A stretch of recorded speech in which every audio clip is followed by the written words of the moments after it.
اور جب آپ مسجد نبوی شریف میں جائیں گے نا، وہاں آپ کو چاروں اماموں کے نام بھی نظر آئیں گے،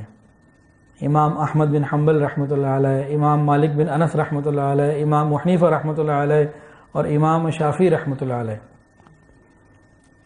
ان چاروں کے نام لکھے ہوئے ہیں۔ آپ پہلا جو صحن ہے مسجد نبوی شریف کے بالکل آگے جو پہلی چھتریاں ہیں، وہاں آپ قبلے کی دوسری طرف رخ کریں، اور اگر بیت اللہ شریف کی طرف ہماری کمر کرے اور دوسری طرف رخ کریں، واپس آنے کا جو راستہ ہو، تو آپ کو سارے نام نظر آئیں گے، سب نام لکھے ہوئے ہیں۔ تو یہ ہمارے ائمہ کی قبولیت کی بات ہے، آج بھی نام لکھے اور انشاءاللہ ہمیشہ لکھے رہیں گے۔ اللہ تعالیٰ سے دعا ہے اللہ تعالیٰ ہمیں قبولیت کے ساتھ، عافیت کے ساتھ اور محبت کے ساتھ نبی علیہ الصلوۃ والسلام کے روضہ رسول کی حاضری کی توفیق عطا فرمائے۔ آخر میں چند ایک اشعار ہیں، کسی شاعر نے ایک عجیب انداز سے چند اشعار کہیں کہ کاش میں نے اس وقت جنم لیا ہوتا جس وقت رسول اللہ صلی اللہ علیہ وسلم دنیا میں موجود تھے۔ یہ محبت کی بات ہے نا، انسان سوچ تو سکتا ہے نا۔ اس کے بعد ایک اور بات بھی میں کر لوں گا، پھر انشاءاللہ چھٹی مل جائے گی، پھر انشاءاللہ نماز پڑھتے ہیں۔ کیا انہوں نے عجیب بات کہی، سوچتا ہوں میں تب جنم لیتا، سوچتا ہوں میں تب جنم لیتا، جانے پھر کیا سے کیا ہوا ہوتا، چاند ہوتا تیرے زمانے کا، تیرے ہاتھوں سے میں کٹا ہوتا، چاند ہوتا تیرے زمانے کا، تیرے ہاتھوں سے میں بٹا ہوتا،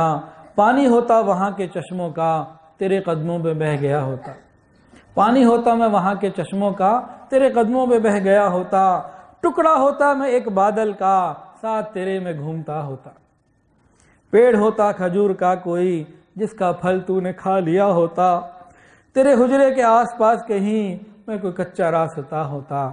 تیرے حجرے کے آس پاس کہیں میں کوئی کچا راستہ ہوتا، خاک ہوتا میں تیری گلیوں کی، تیرے پاؤں کو چومتا ہوتا۔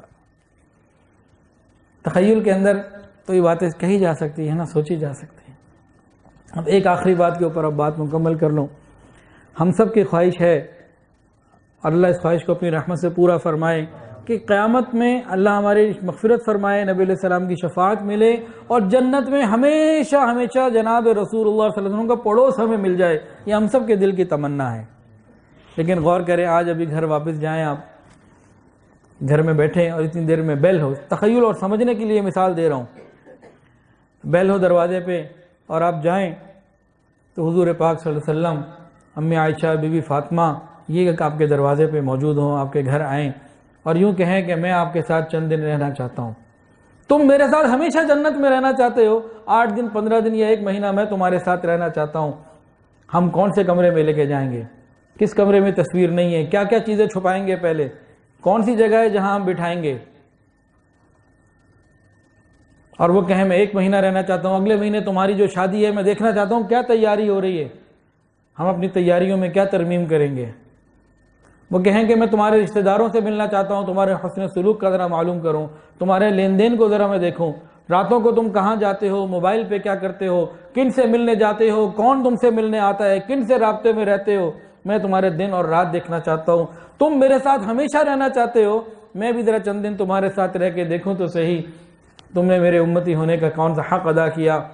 یہ میری بیٹی میری بیوی یہ بھی رہے گی، یہ تمہاری عورتوں کے ساتھ رہیں گی، تمہاری عورتوں کا لباس کیسا ہے، نام تو ان کا بھی فاطمہ ہے اور ہاجرہ ہے اور عائشہ ہے اور زینب ہے، تو ناموں کی کتنی لاج رکھی ہے، جنہوں نے جو لباس بنائے ہیں شادی کے لیے وہ کس کے طریقے کے اوپر ہے،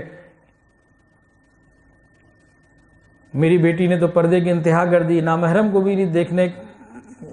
ہر طرح سے کیا، ذرا تمہاری بیٹی فاطمہ کو بھی تو میں دیکھوں وہ کیا کر رہی ہے، تمہاری بیوی گھر میں ہے، میں ذرا تمہاری گھر والے اس کو دیکھیں، کیا بنے گا ہمارا؟ اس کو اگر تسلی سے کبھی سوچیں گے نا، رونگٹے کھڑے ہو جائیں گے۔